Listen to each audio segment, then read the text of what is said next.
Ya, Assalamualaikum warahmatullahi wabarakatuh. Selamat siang. Hari ini kita akan membahas tentang means prosedur, ya, atau prosedur rata.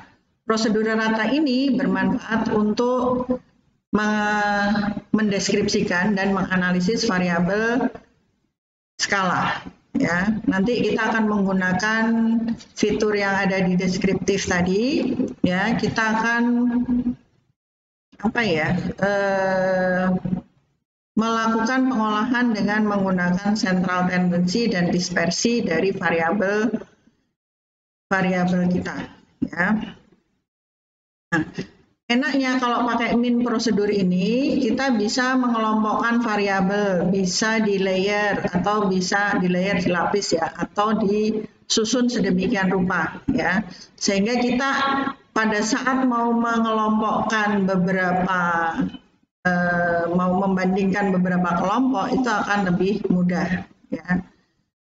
Kita akan menggunakan fitur untuk pengujian hipotesis sehingga kita bisa membedakan, melakukan uji beda, ya, antar beberapa kelompok rata, ya, dengan menggunakan one way ANOVA. Ya, one way ANOVA ini ada di dalam min prosedur, ya. Memungkinkan kita untuk melakukan pengujian linearitas dan mengukur hubungan atau asosiasi untuk membantu kita memahami struktur dan kekuatan hubungan antar kelompok berikut ratanya. Nah, di subbab 1 di sini kita akan menggunakan means untuk mendapatkan statistik deskriptif. Nah, ini simpel banget ini. Si statistik deskriptif tapi kita pakai min, ya. Kasus yang akan kita gunakan di sini adalah gaji perawat. Di sini disebutkan sebagai bagian dari artikel mengenai gaji perawat. Suatu jurnal mengumpulkan informasi upah tiap jam dari perawat, ya, perawat klinik dan perawat rumah sakit dengan berbagai tingkatan pengalaman, latar belakang pengalaman, ya, level of experience.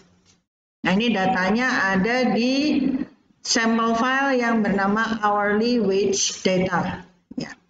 Kita akan menggunakan min ini untuk menguji hubungan antar upah, pengalaman, dan jenis posisi, apakah dia itu perawat klinik, ya, nurses from office, atau perawat hospital rumah sakit. Oke, kita masuk ke SPSS-nya. Baik, kita masuk ke SPSS. Mana nih SPSS-nya? Oh, ini kok 2. Tutup 1. Kita akan buka min prosedur, yaitu hourly wage data. Nah, ini kita dapat. Kita open.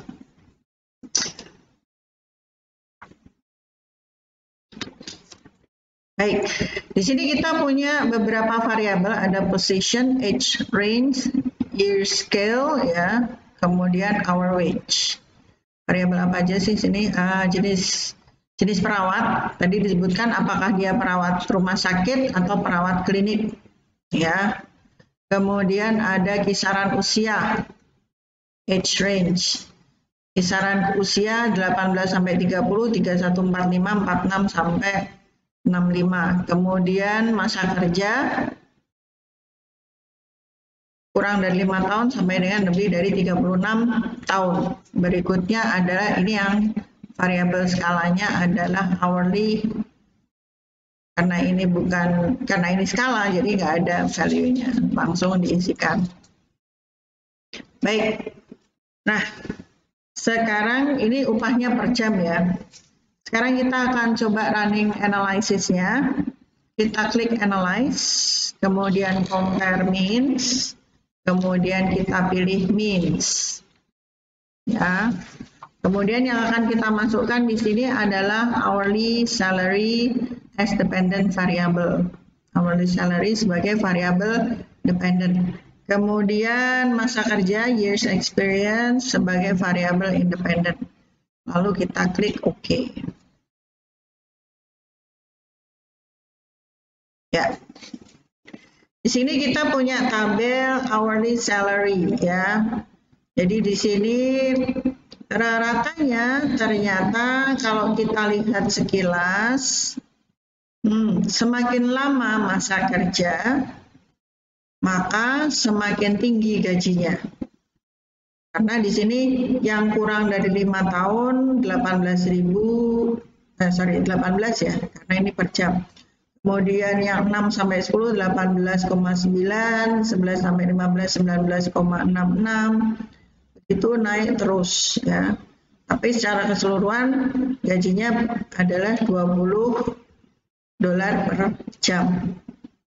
Nah, tapi di sini ada standar deviasi, di mana standar deviasinya yang paling gede adalah juga ada di 21 sampai 35 tahun.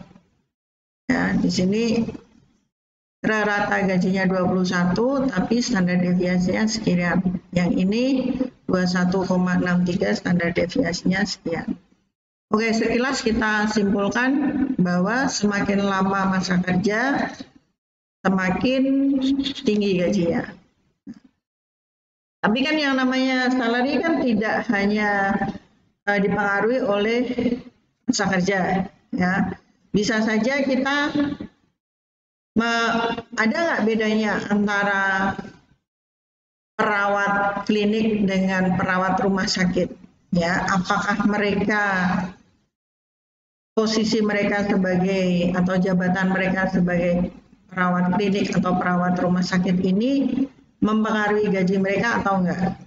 Nah, di sini kita akan melakukan pengolahan lagi. Kita akan melayer pengalaman tadi dengan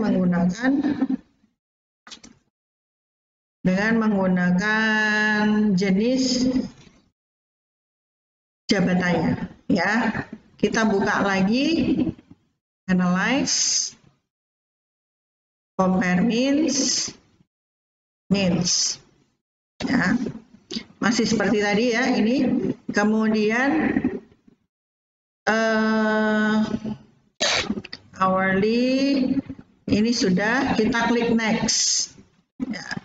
Layer kedua kita masukkan posisinya atau jabatannya, jenis perawatnya. Kita masukkan di sini. Ya. Kemudian kita klik OK. Maka di sini muncul layered means table-nya, tabel rata yang sudah berlapis, ya, sudah di layer.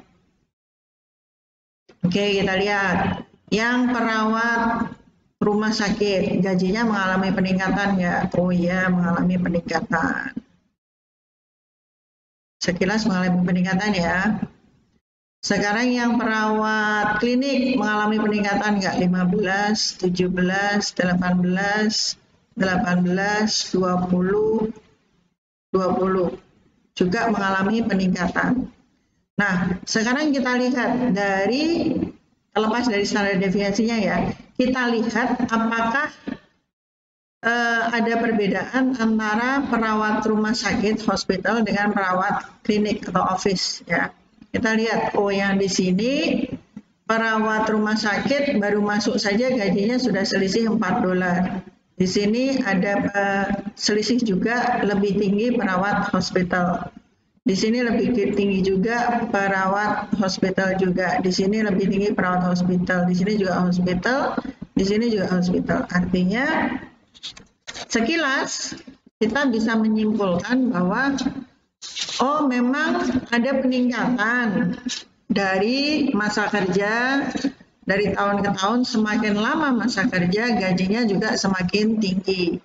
Tapi gaji itu juga dipengaruhi apakah dia bekerja di rumah sakit atau di klinik, ya.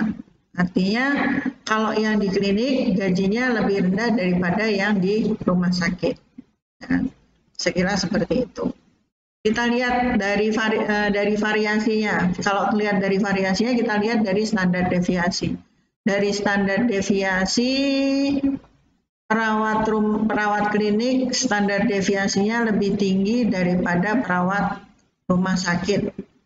Artinya kalau perawat rumah sakit gajinya naik turun kisarannya seperti itu. Tapi yang perawat klinik itu ada yang mungkin tinggi banget sama rendah banget. Ya, kisarannya dispersinya lebih luas lagi. Ya. Selisihnya antara yang paling kecil dengan yang paling besar itu lebar banget. Tapi kalau yang hospital selisihnya lebih rendah. Ini kita bisa lihat dari standar deviasinya. Oke, itu untuk yang ini ya. Nanti silakan Anda baca, ini sudah sampai. Nah, ini layered mean stable. Nah, berikutnya kita akan membahas tentang one way ANOVA dan uji linearitas. Di sini seorang peneliti kesehatan masyarakat, ya, dia sedang mempelajari atau melakukan riset terhadap kecanduan merokok di kalangan orang muda. Ya. Dia meyakini bahwa datanya akan menunjukkan bahwa perokok yang lebih berat itu mulai merokok pada usia yang lebih muda dibandingkan perokok yang lebih ringan, ya. Dan dia ingin mengetahui dia tertarik untuk mengetahui apakah hubungannya ini linear. Jadi artinya semakin berat seseorang itu merokok, benar nggak dia startnya merokok dari usia yang lebih muda. Sedangkan orang yang mungkin perokok partisipasi aja atau mungkin perokok ringan lah ya, itu dia mulai merokoknya sedikit lebih tua ya. Dan si peneliti ini ingin tahu apakah hubungannya itu linear apa enggak. Artinya semakin ya kita lihat ya semakin tinggi atau semakin berat ngerokoknya berarti semakin muda, semakin ringan rokoknya berarti semakin tua. Ya. Nah, data yang akan kita gunakan di sini adalah data smokers.sav. Ya, data ini diambil dari National Household Survey of Drug Abuse. Ini dengan sampel probabilitas dari rumah tangga di Amerika. Ya. Oke, kita akan coba buka dulu datanya, setelah itu kita running ya. Yang ini udah ya, relatif mudah. Kita sekarang akan buka apa tadi? Smokers, oke. Ini yang tadi kita tutup dulu hourly wage-nya. Ya. Oke, untuk yang smoker, di sini kita punya 3 variabel. Variabel yang pertama yaitu person weight atau final person level sample weight. Di sini tidak ada value-nya, berarti datanya skala. Kemudian age when first smoke a cigarette, pertama kali merokok. Kita lihat di sini ada value-nya. Never use cigarette, bad. Kemudian bad data, never use cigarette. Don't know, bad data. Refuse, blank. Ya. Oh, ini diisi tetap skala. Cuman kalau angkanya seperti ini berarti sesuai identitasnya ini ya. Kemudian cigarette smoke per day past 30 days. Jumlah rokok yang dihisap tiap hari selama 30 hari ke belakang, 30 hari terakhir. Kita lihat di sini. Oke, saya tidak menganjurkan merokok ya. Ini hanya sekedar data saja. At least a puff but less than 1 cig each day. Ya. 1 sampai 5 sigaret. Kemudian 6 sampai 15, 1 sampai 5 itu kira-kira setengah. Ya, mungkin 6 sampai 15 ini kira-kira 1 pak. Ini kira-kira 2 pak. Ini mungkin 2,5. 3 pak mungkin, 3 pak lebih. Ada ya orang yang merokok Ini kalau ini pak-paknya pak-pakan Amerika mungkin. Kalau pak-pakan di Indonesia kayaknya nggak segini. Oke. Sekarang kita kembali ke data view. Kita akan running analysis ya. Running the analysis, kita klik data, kita akan melakukan pembobotan dulu. Data kita pilih weight cases. Ya.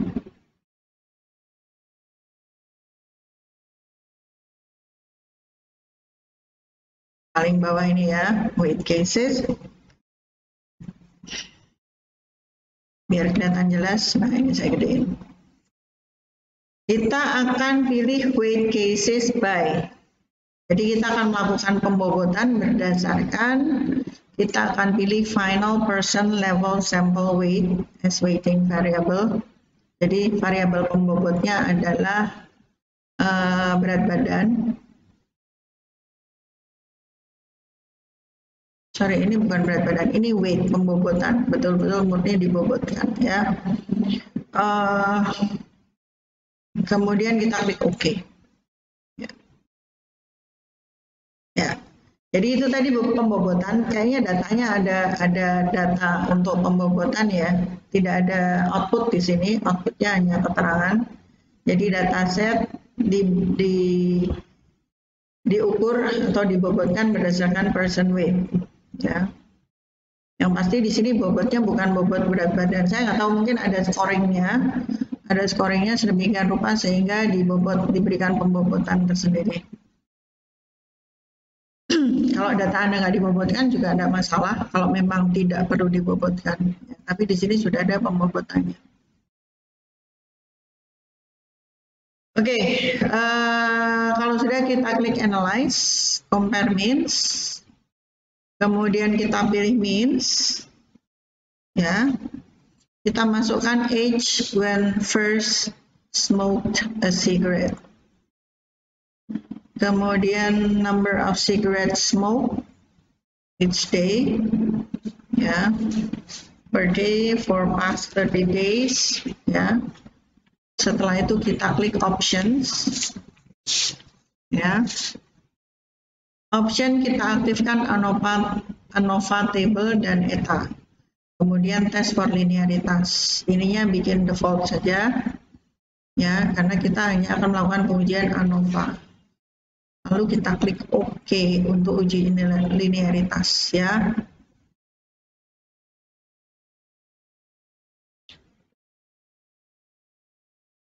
Baik. Nah, di sini kita sudah dapat reportnya. Kita baca sekilas dulu. Age when first smoke a cigarette. 1 sampai 5 batang rokok per hari. Ini mereka mulai merokok di usia 15 tahun. 6 sampai 15 rokok 15,89. Ini 16 sampai 25 sedikit menurun 15,63. Kemudian 26,35 meningkat 14,18. Kemudian di sini 35 ke atas 14,45. 14,45. Berarti tidak betul-betul linear ya, karena di sini harusnya kalau memang ini linear, di sini lebih besar angkanya. Kalau misalnya yang atas ini yang 15,89 mungkin bisa disebut linear. Di sini juga ternyata yang merokoknya 26 sampai 35 ini start merokoknya usia 14-18. Sementara yang di sini 14,45. Harusnya kalau memang ini linear, yang 14,45 di atas, 14,18 di bawah. Asumsi saya seperti itu. Oke. Tapi di sini kita lihat standar deviasinya memang agak tinggi ya. Di tengah-tengah ini tinggi, yang lainnya oke. Standar deviasinya yang ini juga tinggi ya. Yang ini relatif lebih rendah. Ini juga lebih tinggi. Artinya kita masih belum bisa memastikan apakah ini linear atau tidak. Ya. Untuk itu kita masuk ke tabel ANOVA. Kita masuk ke tabel ANOVA di sini. Tabel ANOVA-nya berisi uji linear, non-linear, dan combined relationship antara usia ketika pertama kali merokok dan jumlah rokok yang dihisap per hari selama 30 hari. Untuk uji linearitas, ini kita bisa melihat nilai signifikansinya lebih kecil daripada 0,05 ya. Ini menunjukkan bahwa memang terdapat hubungan yang linear antara usia dengan merokok ya, tingkat merokok ya, ada hubungan yang linear. Kemudian pengujian untuk simpangan dari linearitas ini juga memiliki signifikansi yang rendah, artinya terdapat hubungan yang non-linear sebagai penambahan dalam komponen linear. Karena ini tadi kita lihat ya, penambahannya ada, cuma ternyata nggak linear, sedikit naik turun. Ya. Tapi secara overall ini meningkat. Ya, kok meningkat, menurun ya, menurun karena semakin muda ya. Cuman di sini kan naik turun.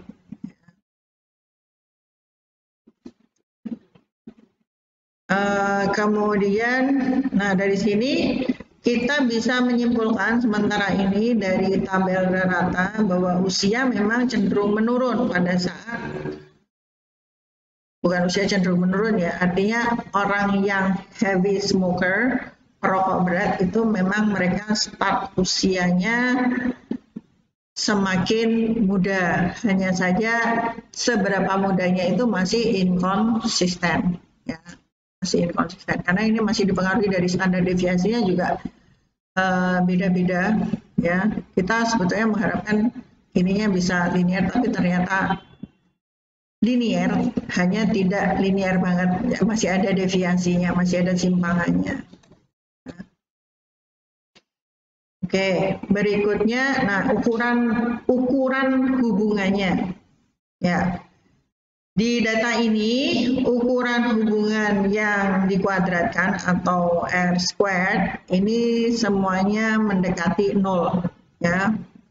Jadi jumlah variasi usia di mana seseorang itu mulai merokok itu bisa dijelaskan dengan tingkat merokoknya sekarang, yang secara statistik signifikan, tapi nggak kuat banget ya, signifikan tapi kecil ya, artinya memang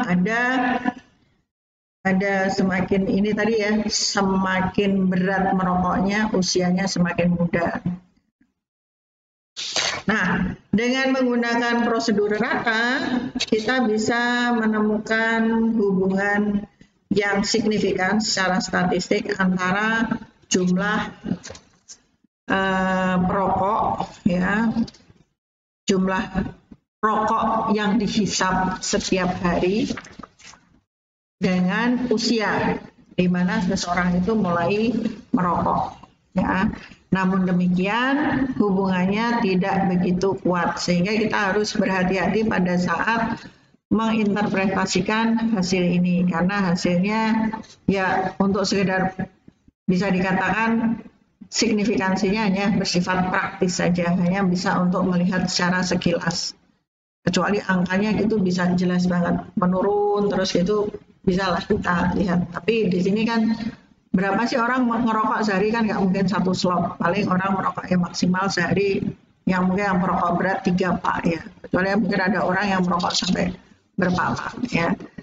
Oke, disclaimer dulu, disclaimernya belakangan. Disclaimernya saya tidak mendorong Anda untuk merokok ya di usia berapapun. Oke. Saya kira itu untuk chapter 6 tentang prosedur rata. Silakan dikerjakan. Jika ada pertanyaan bisa disampaikan pada saat live session. Ya. Terima kasih atas perhatiannya. Assalamualaikum, selamat siang.